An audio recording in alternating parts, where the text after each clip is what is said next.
Hello everyone, welcome back to our YouTube channel English partner Telugu. ఈరోజు మన వీడియోలో last వీడియోకి కంటిన్యూషన్ని చూడబోతున్నాం అన్నమాట. లాస్ట్ వీడియోలో మనం గెట్, టేక్, బ్రింగ్ ఈ మూడింటికి ఉన్న డిఫరెన్స్ ఏంటి చూసాం, రైట్? సో ఆ వీడియోలో నేను మెన్షన్ చేశాను, మీకు గెట్ని ఇంకా ఎక్కడెక్కడ యూజ్ చేస్తామో తెలుసుకోవాలనుకుంటే కింద కామెంట్ చేయండి అని చెప్పి. So someone asked us to brief about get and గెట్ని మనం ఇంకా ఎన్ని విధాలుగా యూజ్ చేయొచ్చు అని చెప్పేసి. సో దానిలో భాగంగానే ఈరోజు I'm going to share with you guys few phrases. Okay, గెట్ని యూజ్ చేసి ఫ్యూ ఫ్రేజెస్ నేను మీతో షేర్ చేసుకోబోతున్నాను. అండ్ ఈ ఫ్రేజెస్ అనేవి మనం ఎక్కడ, ఎలా, ఎప్పుడు యూజ్ చేస్తాం అనేది తెలుసుకుందాం. అండ్ వీడియోలోకి వెళ్ళిపోయే కంటే ముందు, if you really think this video is going to help you, then please watch it till the end and do not forget to share it to your friends and family. అదేవిధంగా మీరు English partner ఛానల్కి ఇంకా subscribe చేసుకోకపోతే వెంటనే subscribe చేసుకొని ఆ bell icon అయితే click చేయండి. సరే, మరి ఇంకెందుకు ఆలస్యం, let's start the video. Come on, let's go. So ఈ రోజు నేను చెప్పినట్టుగా గెట్ని యూజ్ చేసి కొన్ని ఫ్రేజెస్ని మనం నేర్చుకోబోతున్నాం. Okay, so one by one I will talk about the phrase, explain it and then మీకు ఒక ఎగ్జాంపుల్ని ఇస్తాను. ఓకేనా? So the first phrase is get rid of. Get rid of అంటే దేన్నైనా వదిలించుకోవడం, దేని నుంచైనా విముక్తి పొందడం. దీన్ని మనం గెట్ రిడ్ ఆఫ్ అని అంటాం తెలుగులో. Now let's see an example. Okay, we should get rid of the garbage from this dustbin. We should get rid of garbage from this dustbin అంటే ఈ డస్ట్బిన్ నుంచి గార్బేజ్ని మనం తొలగించుకోవాలి, వదిలించుకోవాలి అని ఒక అర్థం వస్తుంది. Okay, now let's see the second phrase, get into. Get into అంటే దేనిలోనైనా ఎక్కువగా ఇంట్రెస్ట్ని డెవలప్ చేసుకోవడం, లేదంటే దేనిలోనైనా ఆసక్తిని చూపించడం, లేదంటే ఒక మార్గంలో వెళ్ళడం. వీటన్నిటిని మనము గెట్ ఇంటూ అని అంటాం. Let's see some example. I would like to get into modelling. I would like to get into modelling. Third phrase, get wet. Get wet అంటే తడిచిపోవడం. ఓకే, తడిచిపోవడం వర్షం పడడం వల్ల కావచ్చు, లేదంటే ఎవరైనా మన పైన నీళ్లు వేయడం వల్ల కావచ్చు. ఇటువంటి సిచ్యుయేషన్స్ తడుస్తూ ఉంటాం కదా, సో దాన్ని మనము గెట్ వెట్ అంటూ ఉంటాం. So for example, I got wet yesterday while going home from work.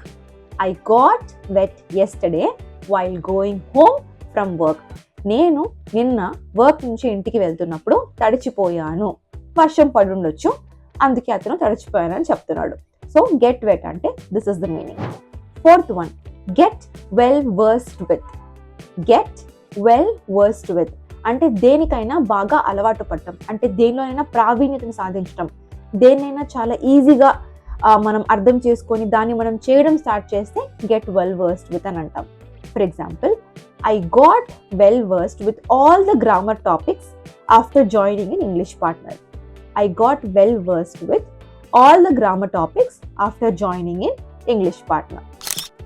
Next phrase ఏంటో చూసేద్దాం. Get acquainted with.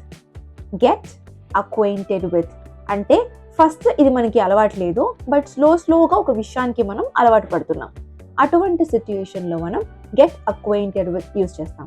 For example, initially it was hard for me to get acquainted with the weather of this country, but later I got used to it. దీని అర్థం ఏంటంటే, స్టార్టింగ్లో నాకు ఈ country యొక్క వాతావరణానికి అలవాటు పడడానికి చాలా కష్టంగా ఉండింది, ఆ తర్వాత నేను అలవాటు పడ్డాను. సో గెట్ అక్వైంటెడ్ విత్ అంటే దేనికైనా అలవాటు పడ్డం అని అర్థం. Okay, so let's go to the next phrase, which is get something across someone. అంటే ఒక మెసేజ్ని మన దగ్గర నుంచి ఇంకొకరికి చేరవేయడం, అంటే ఒక చోటు నుంచి ఇంకో చోట వరకు ఒక మెసేజ్ని మనం చేరవేయడాన్ని గెట్ సంథింగ్ అక్రాస్ సమ్వన్ అంటాం. అది మెసేజ్ అవ్వచ్చు, ఒక వస్తువు అవ్వచ్చు, ఇలా ఏదైనా కావచ్చు. Let's see an example. When you start learning English, the main goal is to get your ideas across to people rather than worrying about mistakes. So మనం ఇంగ్లీష్ నేర్చుకోవడం మొదలు పెట్టేటప్పుడు మన ఐడియాస్ని పక్క వాళ్ళకి అర్థమయ్యేలాగా మనం కన్వే చేయగలగాలి, మిస్టేక్స్ గురించి వరీ అవ్వకూడదు. Okay, now let's go to the next phrase, which is get better at. Get better at. Get better at అంటే ఏంటి? దేనిలోనైనా బెటర్మెంట్ అవ్వడం, దేనిలోనైనా ఇంప్రూవ్మెంట్ అవ్వడం. ఓకే, దేనిలోనైనా కొంచెం మెరుగు అవ్వడం. దాన్ని మనము గెట్ బెటర్ ఎట్ అని చెప్తూ ఉంటాం. For example, I try to get better at my English speaking every day. I try to get better at my English speaking every day. Next, get in touch. Get in touch అంటే ఎవరితోనైనా టచ్లోకి వెళ్ళడం, ఎవరితోనైనా మళ్ళీ కాంటాక్ట్లోకి వెళ్ళడం, దాన్ని get in touch అని అంటాం.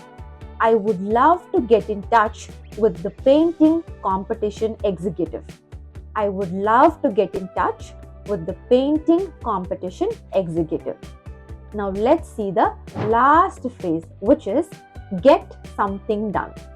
Get something done అంటే ఏదైనా ఒక టాస్క్ని ఫినిష్ చేసేయడం, ఏదైనా ఒక పనిని ముగించేయడం.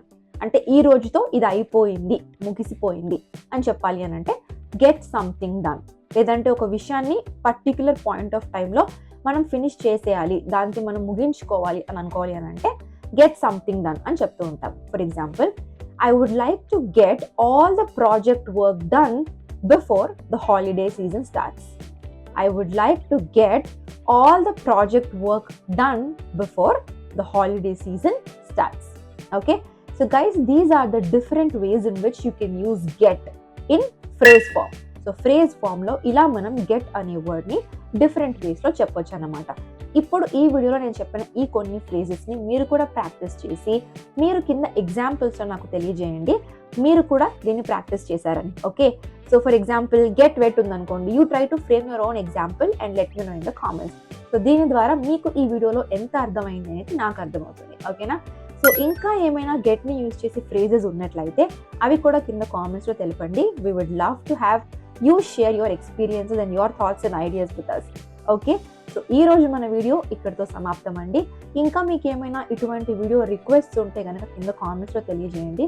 ఫర్దర్ వీడియోస్లో డెఫినెట్లీ ఆ టాపిక్స్ కవర్ చేయడానికి ట్రై చేస్తాం. అండ్ ఈ రోజు మన వీడియో ఇక్కడితో ఎండ్ అయిపోతుంది ఇందాక చెప్పినట్టు. అండ్ నెక్స్ట్ వీడియోలో మళ్ళీ మిమ్మల్ని అందరినీ కలుసుకుంటాను. Till then all of you stay safe, stay happy and keep practising your English. Learn and level up with English partner.